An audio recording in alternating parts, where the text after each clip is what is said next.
In the deep quiet of space, two small machines are making a very long journey. They are the Voyager probes.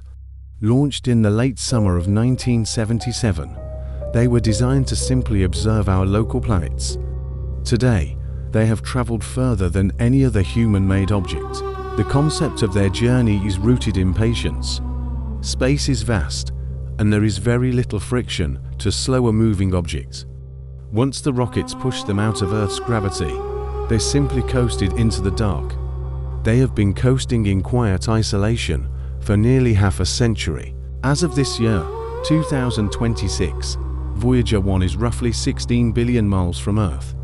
It is moving steadily through the constellation Ophiuchus. Later this year, it will cross a significant threshold. It will become the first human-made object to be one full light day away from us. A light day is an immense distance. It means that light, which travels at 186,000 miles per second, takes a full 24 hours to cross the space between the Earth and the probe. When Mission Control sends a command, they must wait an entire day for it to arrive. They must then wait another full day to hear a response. It is a slow, quiet conversation across the void. Voyager 2 is on a different path, traveling southward relative to the plane of our solar system.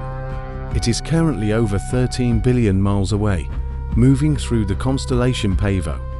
The Golden Record. Both probes carry a specific payload. Attached to the side of each spacecraft is a golden record.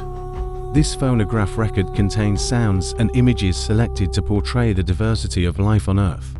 It is a quiet greeting, a time capsule cast into the cosmic ocean. The records contain greetings in 55 languages, the sounds of wind and rain, and the songs of birds and whales. They are heavily shielded against the constant bombardment of cosmic dust. They are designed to last for 1 billion years in the unchanging vacuum of space. The Golden Record also carries specific images. It holds 115 analog photographs encoded into the grooves. There are diagrams of the solar system, pictures of human anatomy, and photographs of forests and oceans.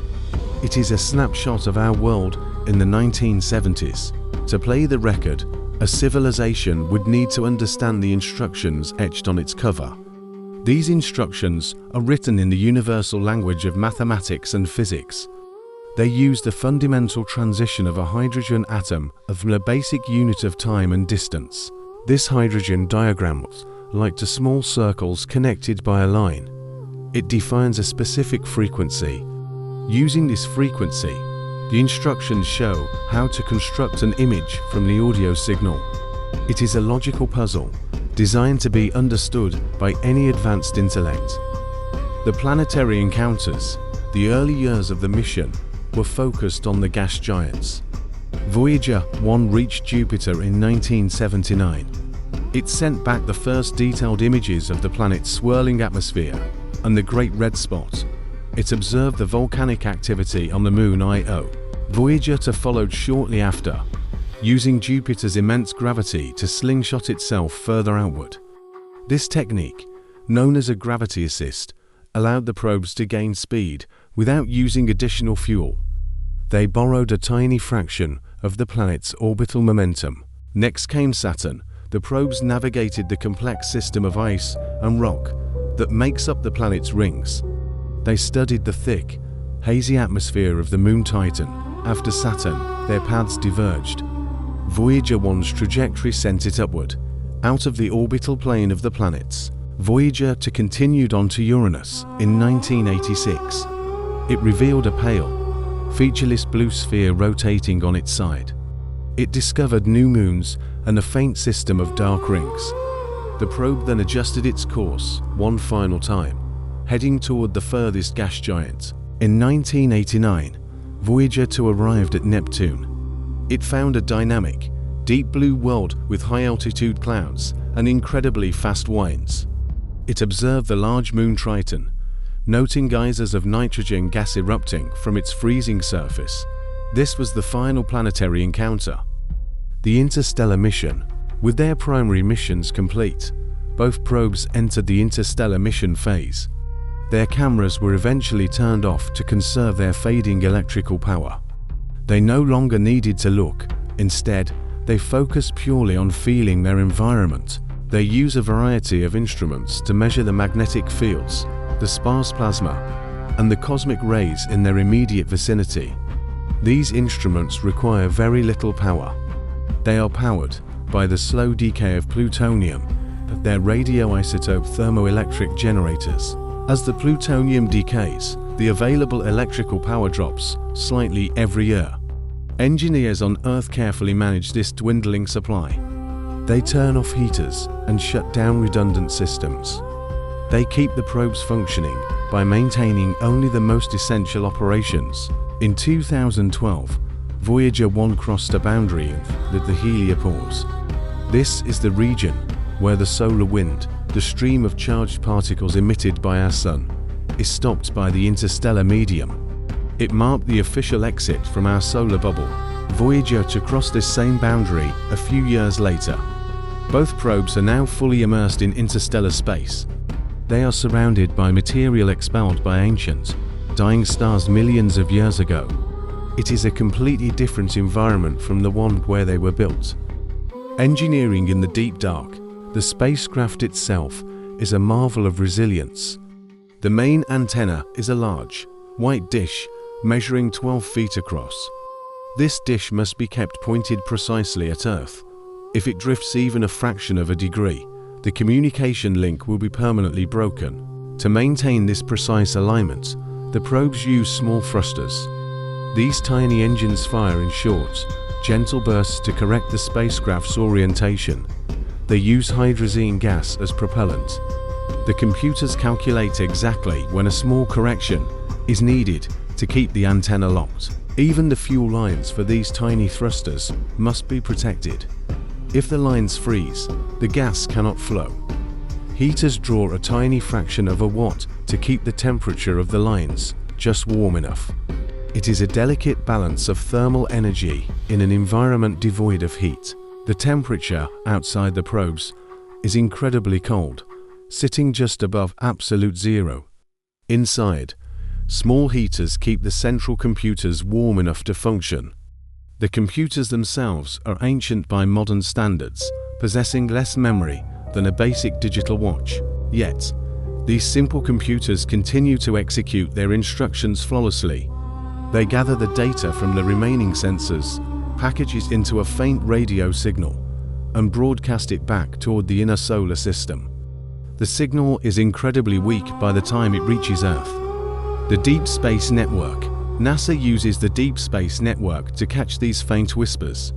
Massive radio antennas in California, Spain, and Australia are pointed precisely at the coordinates of the distant probes. They listen carefully for the slow, steady transmission of binary data from the dark. This steady progress relies heavily on these ground stations. The massive satellite dishes on Earth must turn slowly to track the skies as the planet rotates. As one dish in Spain is site of a probe, another dish in California seamlessly picks up the faint signal. The antennas must filter out the background noise of the entire galaxy just to hear the weak transmission. It is like listening for a single whisper in the middle of a heavy rainstorm. The data transmitted back is very basic, describing plasma density and magnetic fields. Sometimes, the probes detect shockwaves originating from the Sun. Even past the heliopause, massive solar flares can ripple outward and compress the interstellar plasma. The Voyagers measure the passing of these waves. The changes are very slow, taking months to wash over the spacecraft. The sheer patience required to monitor this data is profound.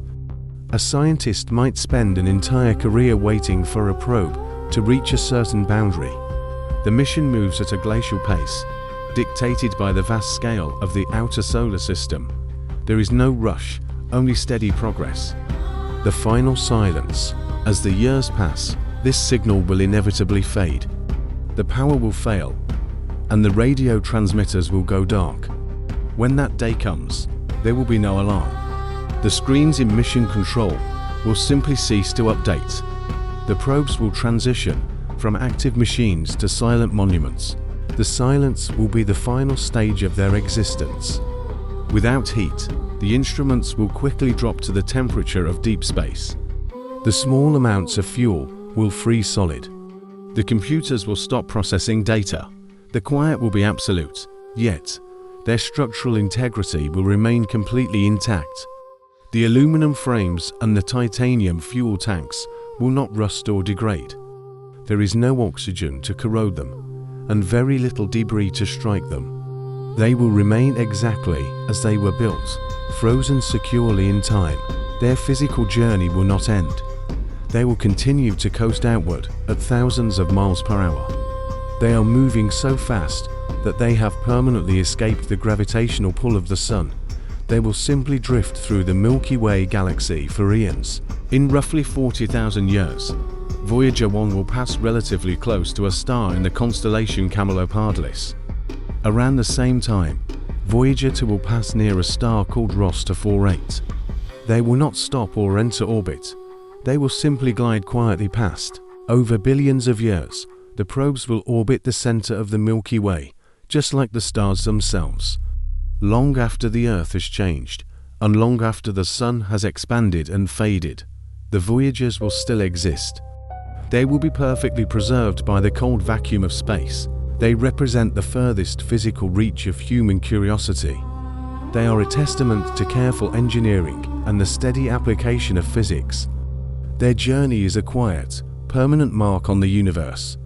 As you rest tonight, picture them moving silently through the deep dark. Sleep well.